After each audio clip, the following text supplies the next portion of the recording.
नमस्कार हस्तरेखा ए to Z चैनेले स्वागत जानिए एक वास्तव घटना दिए सरासरि आलोचना शुरू करছি।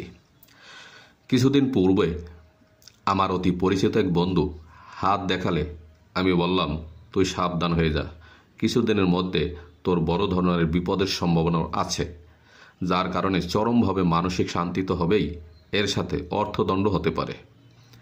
ঠিক 3 মাসের মধ্যেই বিশেষ একটি কারণে সংশোধনাগারে যেতে হয়েছিল, যার কারণে বহুত টাকা ধ্বংস হয়েছিল। এই জেল থেকে বেরিয়ে এসে এই বন্ধুটি আমাকে জড়িয়ে ধরে বলেছিল, তোর কথা যদি শুনতাম আজকে আমার এই অবস্থা হতো না, যদি এই রেখাটির প্রতিকার করত। আরেক বন্ধুর হাত দেখে বলেছিলাম, যে রেখা তোর হাতে দেখা যাচ্ছে তাতে শারীরিক কষ্ট এবং অর্থনাশ দুটোই হওয়ার সম্ভাবনা। 1 মাস পরেই তার মাথায় ব্যথা শুরু হয়, সেই ব্যথা উপশম করতে অপারেশন পর্যন্ত করতে হয়, যার কারণে তার প্রচুর অর্থনাশ হয়। বলবেন সেই রেখাটি কি? অবশ্যই বলছি। তা বলার পূর্বে আপনাকে বলবো, হাতে রেখায় শুধু ভালোটাই দেখলে হবে না, সামনে কোনো রকম বিপদ বা বাধা আছে কিনা তাও জানতে হবে। সবাই ভালোটাই চায় বা দেখে, তাই ইউটিউবে বেশিরভাগ জ্যোতিষীগণেই ইতিবাচক ভিডিও আপলোড করেন, নেতিবাচক ভিডিও বলতে গেলে আপলোডই করেন না। তবে জীবন চলার পথে যেহেতু বাধাবিঘ্ন থাকবেই, তাই খারাপটাকেও জানতে হবে। তাই আপনাদের কাছে অনুরোধ, ভিডিওটি শেষ পর্যন্ত দেখবেন, অবশ্যই আপনাদের দরকারি একটি ভিডিও। আর ভয় পেয়ে আপনারা ভিডিওটি দেখা বন্ধ করবেন না বা আমার চ্যানেলটিও দেখা আবার বন্ধ করবেন না। আমি অনেক দরকারি ভিডিও দেই যা আপনাদের কাজে আসে বা আপনাদের উপকৃত হয়। তবে জ্যোতিষ মতে প্রতিকারও রয়েছে, প্রতিকার শেষে আলোচনা করছি। প্রথমে জেনে নিন কোনো রেখাটি কোথায় গিয়ে থাকলে অবশ্যই বিপদের সম্ভাবনা রয়েছে।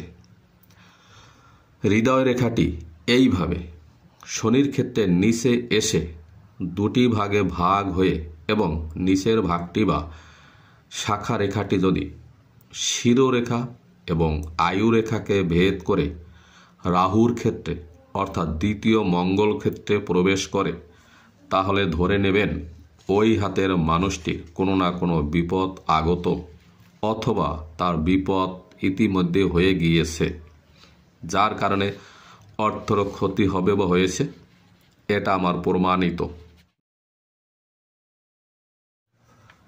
এই ধরনের রেখা দেখেছি অনেকের হাতেই, কিন্তু পরবর্তীতে তাদের সাথে দ্বিতীয়বার সাক্ষাৎ পাইনি, তাই তাদের ফলাফল সম্বন্ধে আমি বলতে পারছি না। যেগুলো আমি দেখেছি চাক্ষুষ প্রমাণিত, সেই 2টি ঘটনার কথা আমি এখানে উল্লেখ করলাম। কিরোর মতে মঙ্গল রেখা দ্বারা ভাগ্যরেখা কর্তিত হলে অথবা ভাগ্যরেখাকে স্পর্শ করলে এইরকম, অর্থাৎ আয়ুরেখাকে কেটে ভাগ্যরেখাকে স্পর্শ করলে জাতকের অর্থনাশ হওয়ার সম্ভাবনা কি অর্থনাশ হবেই।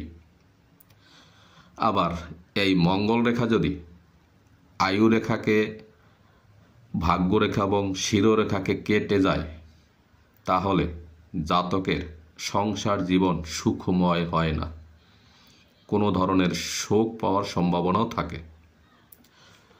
বেনহামের মতে কোনো জাতক বা জাতিকার হাতে যদি একাধিক মঙ্গল রেখা থাকে এবং সহায়ক রেখা বা মার্শাল রেখা দ্বারা কর্তিত হয় ও মার্শাল রেখাটি অভগ্ন গভীর হয়, তবে জাতক জাতিকা বাধা বিঘ্নের মধ্যে উন্নতি করতে পারে।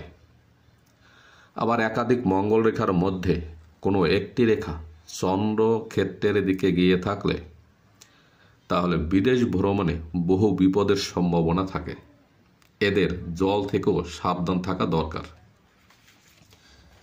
এইভাবে কোনো মঙ্গল রেখা বুধ ক্ষেত্র পর্যন্ত প্রসারিত হলে জাতক জাতিকার জীবনে বিভিন্ন প্রকার অশুভ ফল প্রদান করে।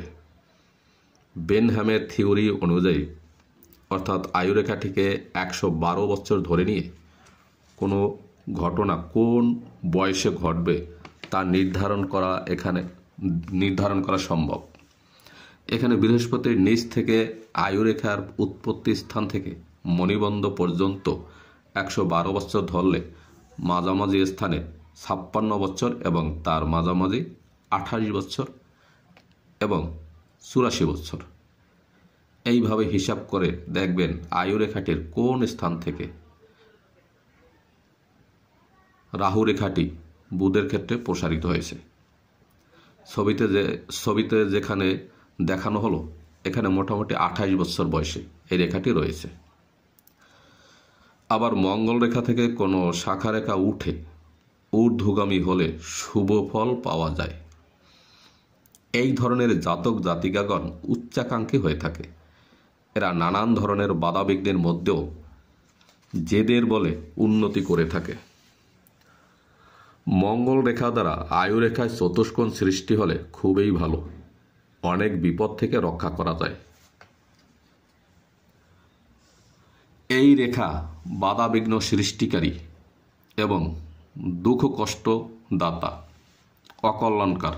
তবে নানা রকম প্রাপ্তিযোগ, হঠাৎ ক্রোধ, আধ্যাত্মিক চিন্তার উৎসাহ, নানা কাজের সুযোগ লাভ, পরদুঃখ কাতরতা ও উদারতা বৃদ্ধি করে। এই রেখাযুক্ত জাতক বিদ্বান, বুদ্ধিমান ও বিচক্ষণ হলেও নিজের ইচ্ছার বিরুদ্ধে কোনো কাজ করেন না। এরা হয় নির্ভীক যোদ্ধা। এই রেখা সুপ্ত হলে শুভ, কর্তৃত হলে শুভ। রাহু অন্যের দ্বারা বাধা সৃষ্টি করে, তবে তা সাধারণত সমলিঙ্গে। কেতু নিজের ভুলে ক্ষতি করে। শুক্র অন্যের দ্বারা বাধা সৃষ্টি বোঝায়, তবে তা সাধারণত বিপরীত লিঙ্গে। রাহু রেখা অল্প হলেও থাকা ভালো। এতে জাতক সংগ্রামী ও নির্ভীক হয়ে থাকে, প্রবল উদ্যমী ও শক্তিমান হয়, তীব্র গতিতে নিজের কাজ সমাধানে ঝাঁপিয়ে পড়ে। তাতে যা হয় হোক, অন্যের তোয়াক্কা করে না। করেঙ্গে মরেঙ্গে, জন্মিলে মরিতে হবে, অমরকে কোথা কবে। বৃদ্ধাঙ্গুলের জপ চিহ্ন রাহু রেখা এবং করতলের অশুভ বিনাশ করে। অশুভ রাহু রেখা থাকলে বা রাহু নিচস্থ হলে এর প্রতিকারের জন্য গোমেদ ধারণ করতে পারেন। শুদ্ধ গোমেদের বর্ণ বাদামি হয়, তাতে অন্য কোনো আভা থাকবে না এবং কোনো রকম দাগ থাকবে না। এই রত্নটি ধারণ করলে রাহুর অশুভ কারকতা তো দূর করবেই, সেই সঙ্গে যশ, অর্থ, বল, বীর্য বৃদ্ধি করে এবং আত্মীয়হানি, আঘাত, ঝামেলা, ঝঞ্ঝাট, মামলা, মোকদ্দমা, কর্মহানি প্রভৃতি থেকে ধারণকারীকে রক্ষা করে। তা আজকে আমার এই পর্যন্তই। পরবর্তী ভিডিও দেখার জন্য চ্যানেলটিকে সাবস্ক্রাইব করে রাখবেন। আর যদি ভিডিওটি একটু ভালো লাগে অবশ্যই একটি লাইক দেবেন। নমস্কার।